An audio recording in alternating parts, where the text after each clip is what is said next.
Hello, this is Bob Church, and on behalf of the BEA negotiation team, which also includes Lita Dvorak, Emily Ide, and Dan Hagan, I would like to take this opportunity to answer questions we received. As we know, the community has been very generous with their financial support of our schools. In FY17, voters approved a $4.5 million increase. Yet the board decided to disregard the fact finder's report, subsequently imposing a compensation package below that recommended by the neutral fact finder. Note the reduction in teacher salary, and health insurance as a percent of revenues. The board reduced teachers, initiated a salary step freeze, and cut tuition reimbursement funds. Realizing the cuts wreaked havoc, the board went to the voters yet again for more resources. There's much on there for special education side of things that had traditionally been cut in the past, and we really had to, the children are in pain, we had to bring some of these things back. Yes, indeed, the children are in pain. This slide represents the board's imposed position. Note the number of teachers, teacher salary, and health insurance as a percent of revenues. While the voters have consistently supported budget increases, the percent allocated to programs and individuals providing direct instruction continues to be reduced. The BSD Director of Finance spoke at the June 13th board meeting lamenting our use of total revenues. As we've indicated repeatedly, we understand that certain funds come to the district with strings attached and subsequently cannot be used to hire a special educator or a counselor. This slide represents an excerpt from an email we sent in November.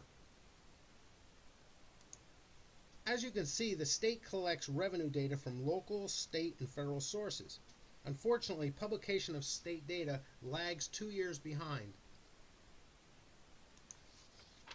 We merely asked for data to be entered in this template so we could be on the same page with the relationship between revenue and teacher compensation.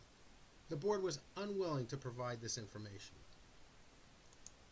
In reading board testimony to the fact finder, we learned 86% of total revenues is a more accurate reflection of available funds. We subsequently reran the numbers using 86% of the voter-approved budget. No matter how you slice it, the board is allocating less for those providing direct services to children. Again, the question needs to be asked. If not teachers, which include school nurses, speech-language pathologists, counselors, special educators, and librarians, where is the board allocating the additional revenue graciously provided by voters?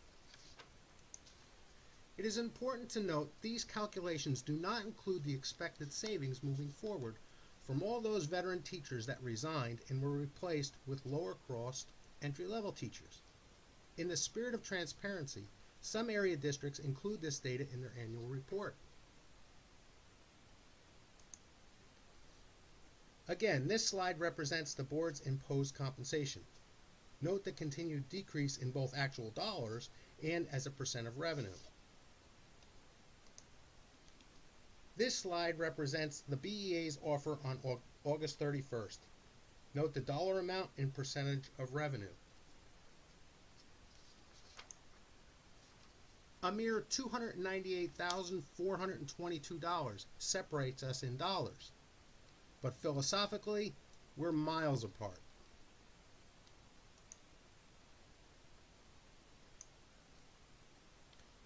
Since May of 2014, we have watched over 100 of our colleagues leave in frustration.